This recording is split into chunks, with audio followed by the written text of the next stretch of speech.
status. But if you are going to go as between the two teams running back wise, I'd lean towards the Chiefs. Appreciate all of you joining us on YouTube and on our Twitter space. Make sure you follow us at Fumble Sports on TikTok, Instagram, and YouTube, and at Sports Fumble on Twitter.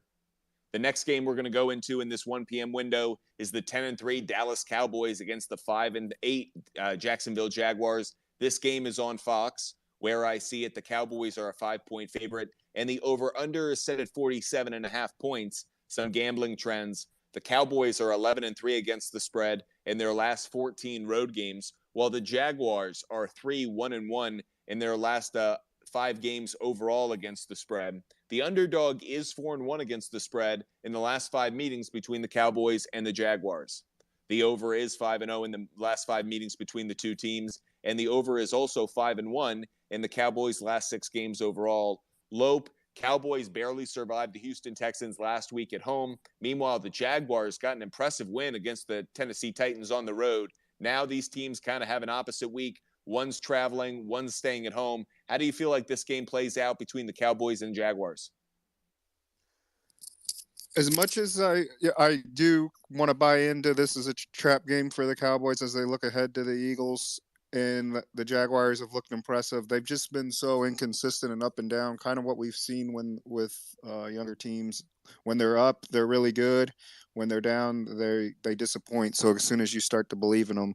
But with 4.5, I think that it's worth maybe buying it up or taking a chance. So I'll definitely be looking in, and I think the Jaguars should be able to hang in with a Cowboys team that sometimes plays down to their opposition and doesn't always finish off teams like this. So you saw what the Colts were able to hang around, and the Texans. So I think the Cowboys are safe on the money line, but I'll lean to the Jaguars with the spread.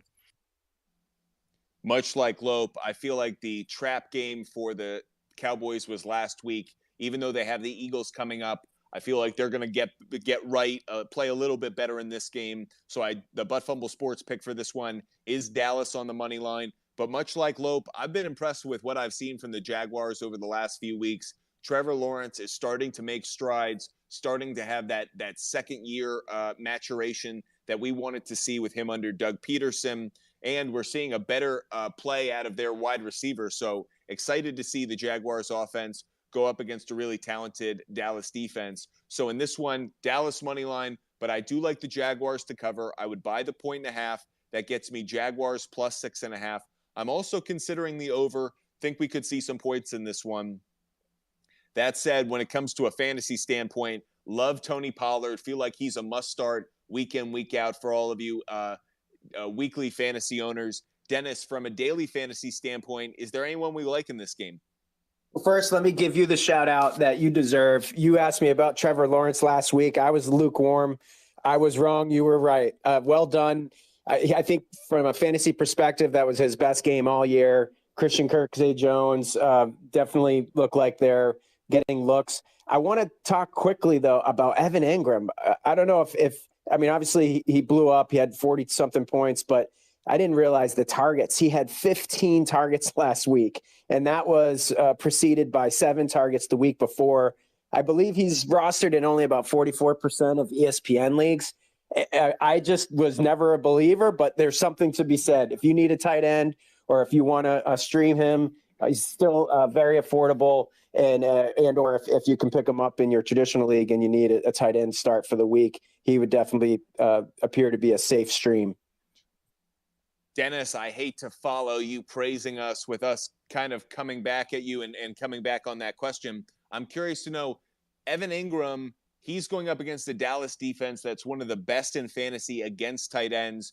Even with that said, do you feel like the chemistry we saw last week with Ingram carries over even up against the defense that's so good against tight ends?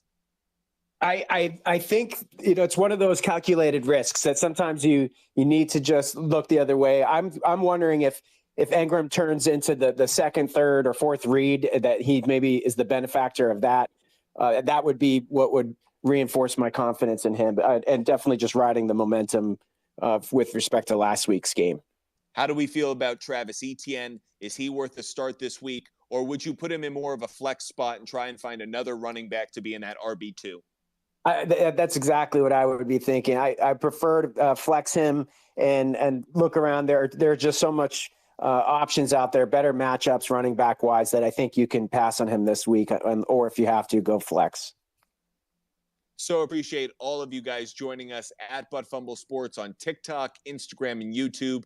Make sure you're following us. Make sure you're checking out all of our content. We put out waiver wire watch content, start, flex, and sit, player prop bets, game picks, rants, everything the NFL fan needs to be successful throughout the week and to get a lot of entertainment while hopefully cashing some tickets and beating their friends and coworkers in fantasy leagues.